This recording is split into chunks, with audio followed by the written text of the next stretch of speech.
welcome to Parsha Pairings with Jeff and Sherry. I'm Jeff Friedlander. And I'm Sherry. And we're glad to have you with us. This week we've been studying Lecha. That's Genesis chapter 12, verses to 17, and it's the story of Avraham. If you missed the overview, you can pick that up on Avraham, father of the faith. And there we actually cover the Haftorah and the New Testament portion as well. On this video, we want to dig into a specific part of the Parsha, the covenant with Avraham. This covenant is an important sign. In fact, the word covenant in Hebrew is barith, and it actually has a couple different roots that kind of help build what it means and what it looks like.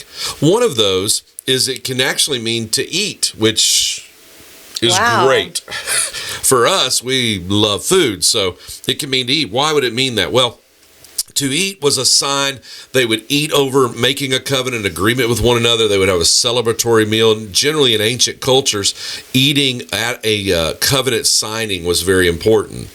Also, one of the roots can mean to cut.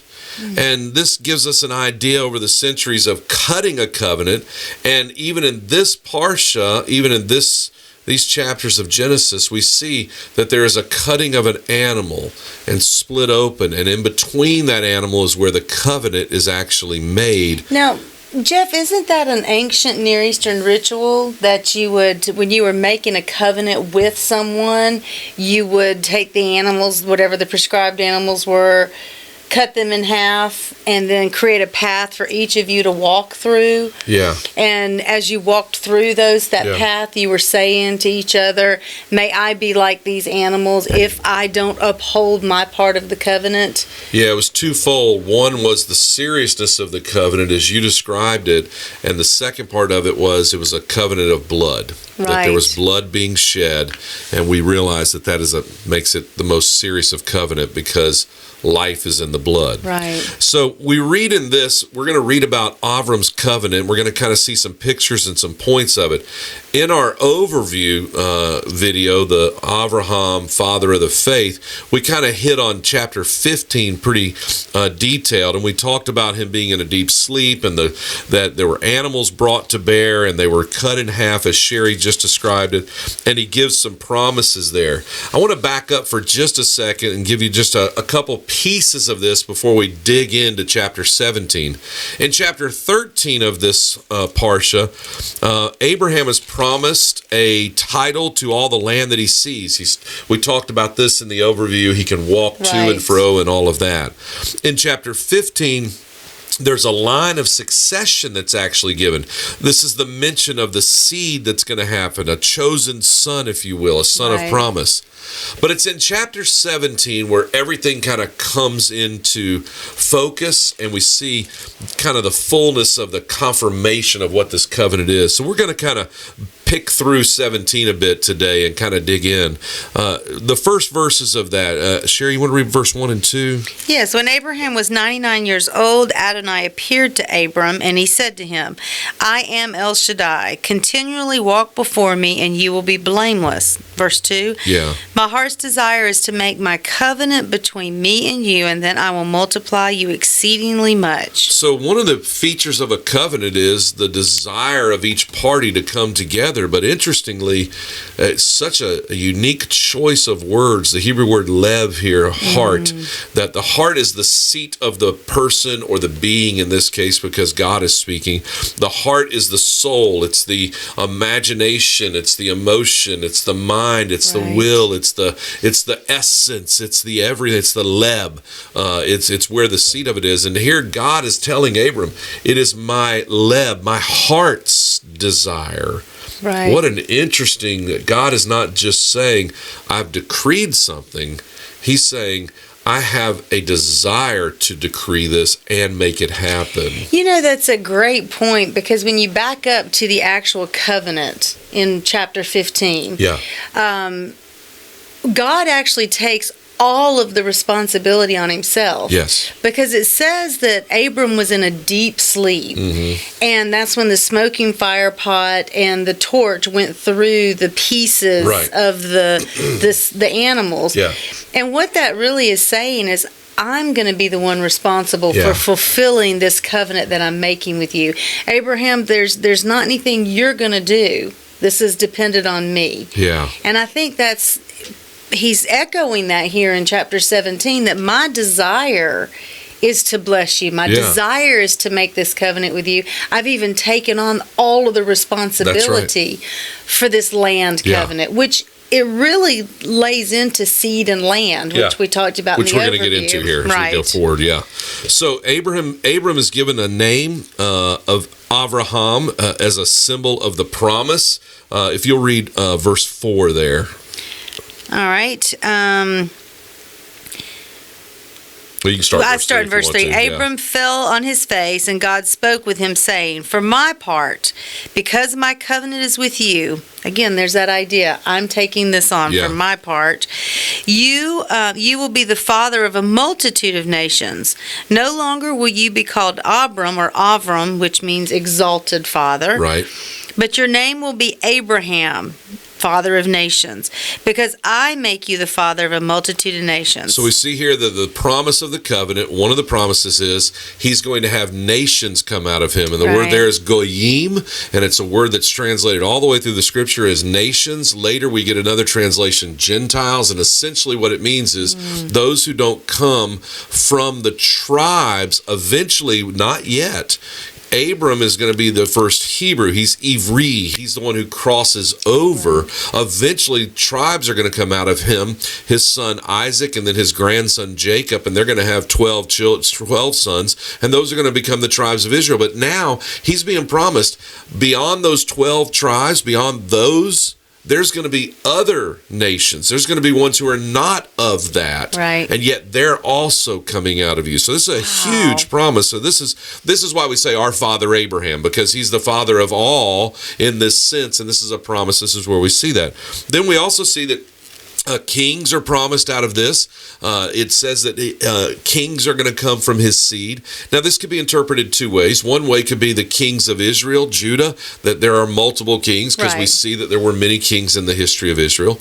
But it also, more likely, because it's tied to the promise of the nations, more likely it would mean that the kings are the kings of many nations. So not only is Abraham having children and seed that are going to the nations, but he's having rulerships, authorities, governments, civil leaders out of those nations as well.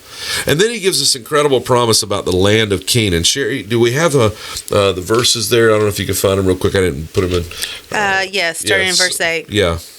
I will give to you and your seed after you the land where you are an outsider, the whole land of Canaan as an everlasting possession, and I will be their God. All right, so there's the promise of the covenant there. So in this covenant promise, he's promised, right now he's an outsider. He's in the land of Canaan, and he's an outsider. It's not his land. He's not the king of it yet. He's not a nation. He doesn't own it.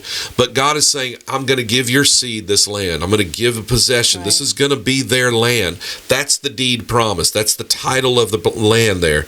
Now, this is a truth that's given to Abraham and his descendants, and some would say, well, that means the Arabs, because the children of Ishmael are also Abraham's children, and therefore they own the land. But this is where we have to read the scriptures kind of carefully. And if we take a quick look, and we're not going to pull the passages, but if we take a deeper look into them, we find out Ishmael was born of Abram and Hagar, his servant, who was an Egyptian, by the way. And God promises them, Sherry. He says to Ishmael, you're going to be blessed. Well, verse 20 says this. Can I read that? Yeah, it just says it very clearly. As for Ishmael, I have heard you. See, I have blessed him, and I will make him fruitful, and I will multiply him very, very much. Yes. He will be a great nation. But my covenant, I will give him 12 princes. Stop right there. So covenant, before we get to the covenant with Isaac, he says he's going to bless Ishmael, and he's going to give him 12 princes. So that's 12 nations. He's saying Ishmael's not second rate, second class. Ishmael's going to be blessed. I'm giving him 12 nations. Today in the world, right now as we sit here, there are 19 nations that are Arab, that are, the government is Arab, they're Arab speaking, they are the sons and daughters of Ishmael. And there's 19 nations, so it's even multiplied beyond that even today. But, and by the way, So Ishmael, though, is not going to be the son of promise. He's not the son of the covenant. Because verse 21 says, "But my covenant will I establish with Isaac, whom Sarah will bear to you at this set time next year." So Isaac is seen. The deed is written in the name of Isaac. And we understand that today. Yeah. Think about it. Even just recently, we saw the death of the Queen of England. Right. Charles became the king, and Charles has two sons. One son is named William. He's the eldest. The other son is named Harry. They're both princes at this moment, although there is some, debate going on. But who's going to be the next king? If he's alive, when Charles dies, William, his oldest son, will be the next king of England. Harry will be a prince. Now, Harry and William both have authority, both have blessings. Right. They have the opportunity for it anyway. They can have blessings, they can have authority, but only one will be king. That's what's going on here. Ishmael is a son. He gets a blessing. The Arab nations were blessed. They were to be blessed. But only one son is the king. Only one son, the line of the king comes out of, and the covenant comes through. And that is what we see here. Now, unfortunately, because of this sibling rivalry, because of this confusion, because of this jealousy, because of these divisions, starting right here with Ishmael and Isaac, we see today the Arab nations coming against Israel, and we see many nations lining up to say it's not Israel's land. We hear this word Palestine all the time. Palestine didn't exist until after 135 AD, and it didn't even exist then. It never had a deed, it never had a title, and there was never a government. This is a fallacy. The reality is the land was deeded to Abraham and his descendants through the line of Isaac. That's the promised seed, and that's where we get it from. Powerful. And I think it's key. That's a key point, because we focus on Israel today. We focus on the land and all the politics in our modern world. Yeah. But understanding that, I think we talked about this in the Avraham, father of the nations, or father of faith, that the promise began in Genesis for land, seed, and blessing. Land, seed, and blessing. And it's just being repeated over and over and over as we continue to read the narrative of God as it unfolds. And I want to take us back a little bit in that, as a matter of fact. You read that he established the covenant with the seed. He said the seed in this land, the seed would be blessed, and even the seed after these everlasting generations, these everlasting possession of this land, that he, God, would be their God. So God is now going to be their God, not just Abraham's God. He's the seed's God. And this seed is the key to the future. There's a practical seed, right? There's Isaac, the practical.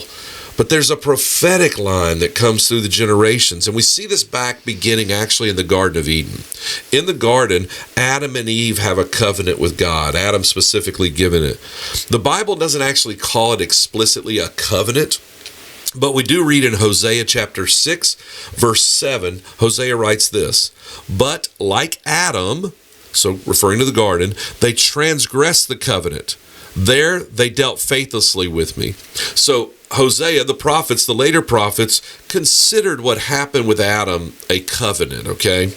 What was this first covenant then? Well, on one level, it was conditional. God told them that he had promises and blessings for them, but he also said they had to abide by some terms. And what were the terms? He told them they had to go and eat from all these other trees in the garden. You shall eat as an imperative.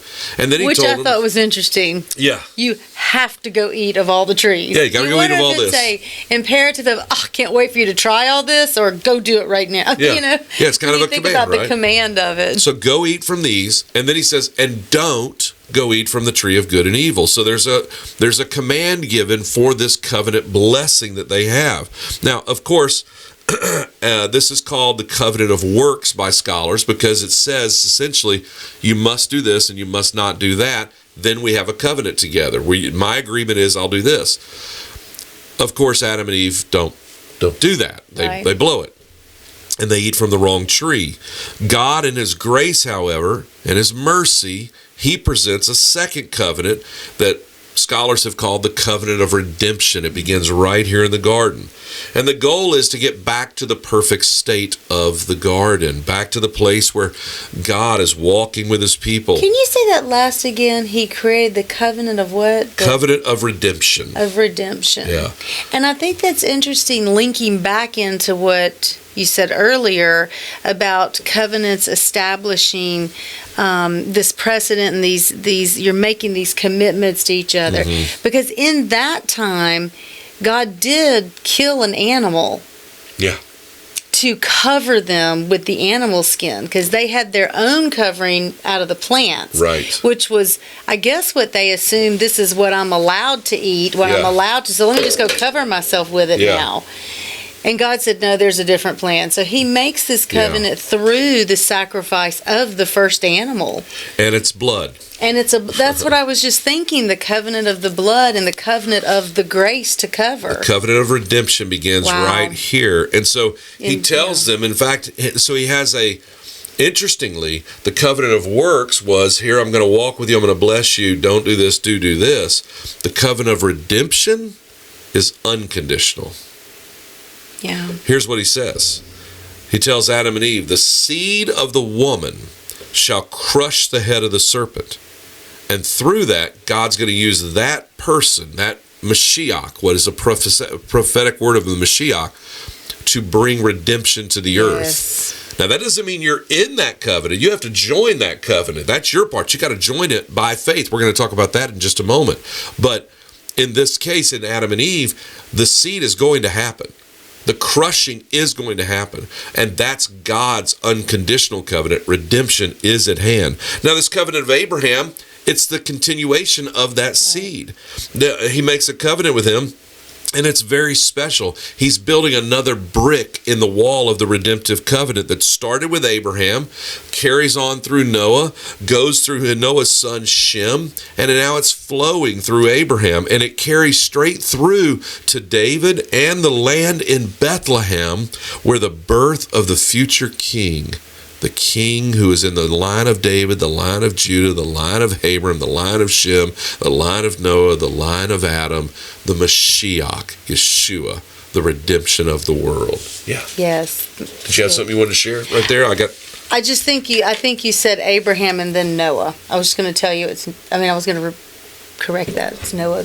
Abraham. Yeah. Well, which we can edit that out. We're not going to edit it. So here we see that God never had a backup plan. He only had a plan.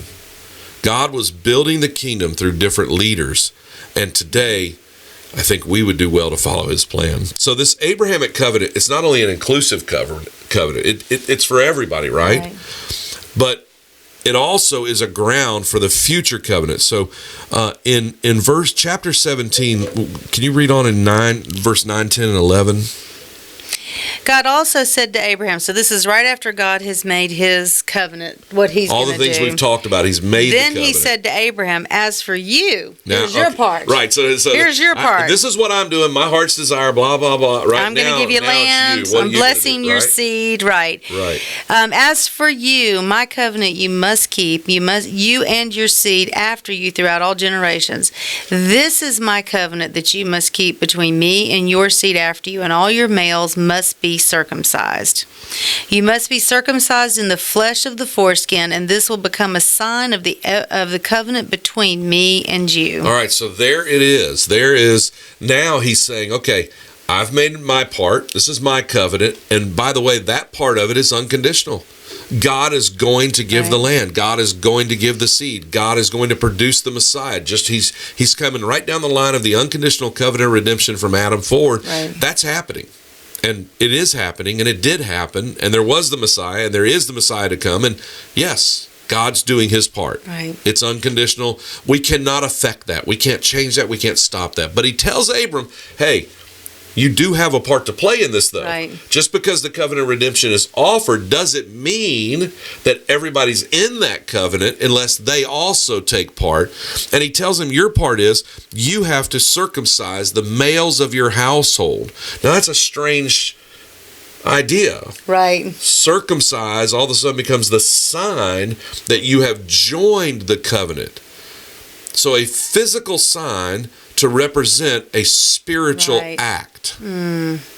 That's what's happening here. I'm not going to teach today. We're not going to do a full teaching on circumcision, both Hebrew Scriptures and New Testament. We'll do that in another video.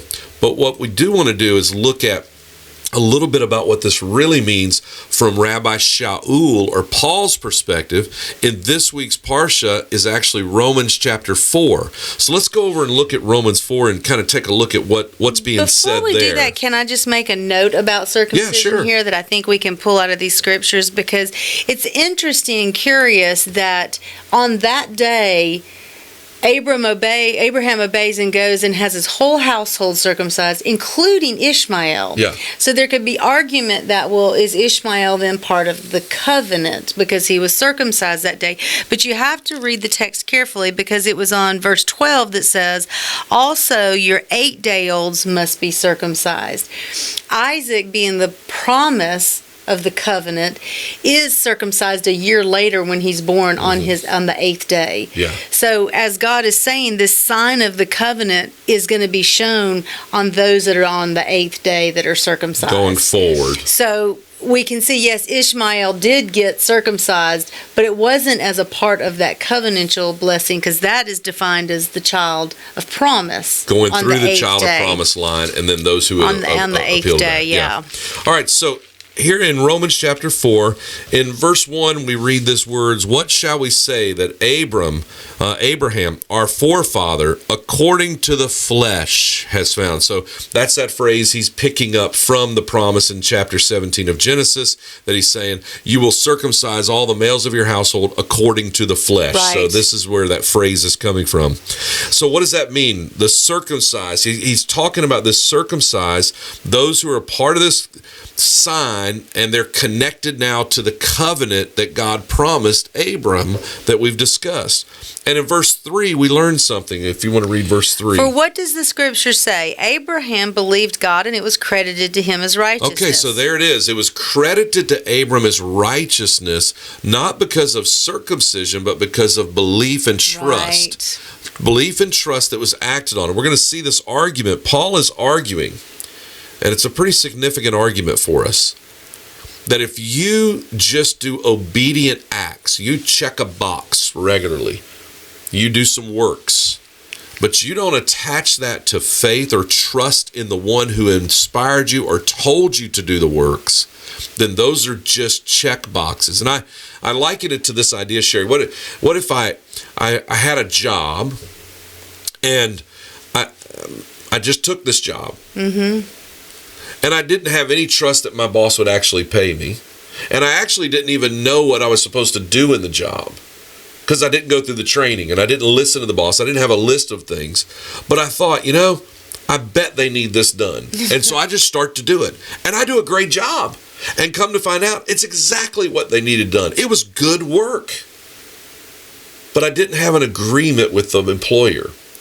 and I didn't have an order from the employer, and I didn't put any faith in the employment agreement, and I didn't put any trust in that relationship with the employer, that I would work for that employer this way, and they would then pay me a trade for what I did. They would trade at something for me, and I would be blessed in that. I didn't have that relationship. I just had, this is a job that should be done, and I'm here, so I'll just go ahead and do this job.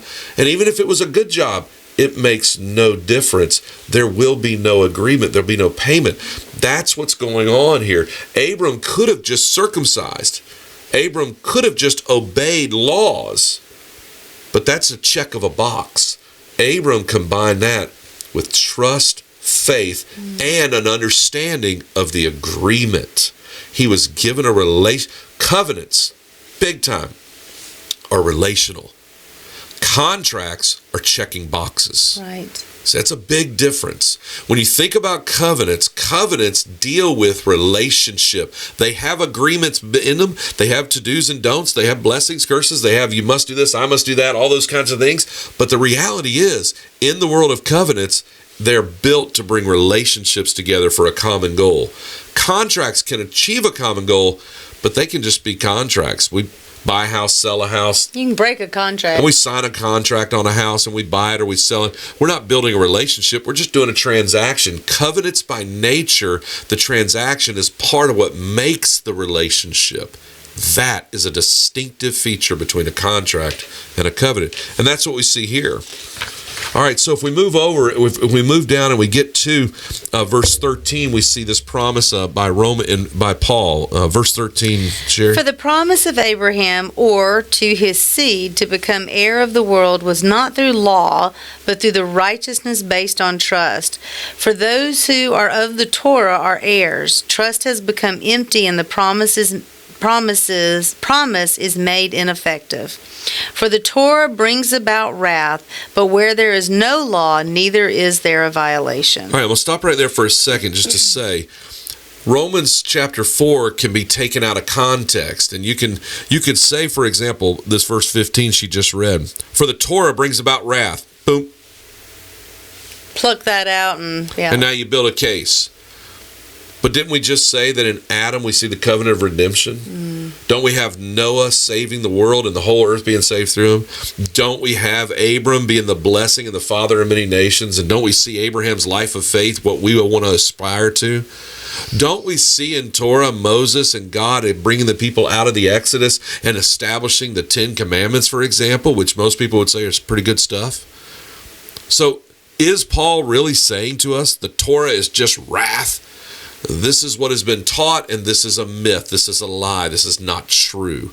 Paul is giving us a picture here. The whole chapter in context, and the previous chapters and the post chapters in context, is a story about saying, how do we have relationship with our Father in heaven? We obey his Torah. We obey his rules and his regulations. But if we do that without faith, which puts relationship at preeminence, then it is a book of wrath. Because faith is the key. Okay, reading in starting in verse 16. For this reason, it depends on trust. Wow, that's what I just said. Exactly what you said. So that the promise according to grace might be guaranteed to all the offspring, not only those of the Torah, but also those of the faith of Abraham. He is the father of us all. As it is written, I have made you a father of many nations. He is our father in the sight of God in whom he trusted, who gives life to the dead and calls into existence that which does not exist. And Sherry, you brought that up in our overview teaching about the womb of life, right? Right. And in Abraham's story, we see this principle with Sarah, who had a dead womb. I mean, she was past childbearing age. Her womb was not able to produce anymore. But out of that death came life. Yeah. The promise came Isaac. And really what we could say is resurrection is life from the dead. Exactly. And that's the promise we see in a seed form in Abraham. It's all linked in together. All connected together. So he says here that he's the father of many nations. Again, he's quoting from Genesis 17. We're seeing the reiteration of the covenant. And Paul is saying this has come to pass. This is what we're seeing. Right. We're walking in it right now. But he goes on in verse 18 and says this. In hope beyond hope, he trusted that he would become the father of many nations according to what was spoken. So shall your descendants be. And without becoming weak in faith, he considered his own body as good as dead, since he was already 100 years old, wow, and the deadness of Sarah's womb. Yet he did not waver in unbelief concerning the promise of God. Rather, he was strengthened in faith, giving glory to God. He was fully convinced that what God had promised, he is also able to do. I love that. So again, linking this to even Abram's life and his story, we did a video on Melchizedek, and if you haven't seen that yet, you can go and watch that video on Lech, Lecha, Melchizedek, where we find that Abram is meeting this king, and he's reminded, inspired, convinced, persuaded, who knows, but he is definitely told, your God will sustain and provide everything for you. You don't have to worry about it. And here Paul is linking to that idea that Abram was convinced, no matter how desperate or bad it looked, everything would be taken care of by God. He was fully convinced. And then verse 22 brings us kind of the summary of why that's so important. He was fully convinced that what God has promised, he is also able to do. That is why it is credited to him as righteousness.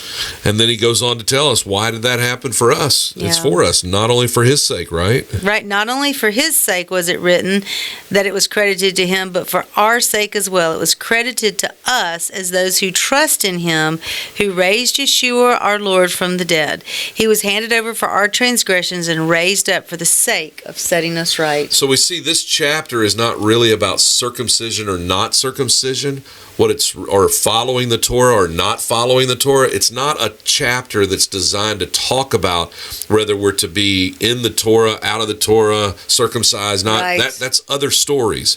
This context, this chapter is really about bringing faith to life and connecting it to the founder of our faith, Abraham. Right. And that is what the covenant of Abraham really is about. And we look forward to seeing you next time on Parsha Pairings. Shalom. Shalom.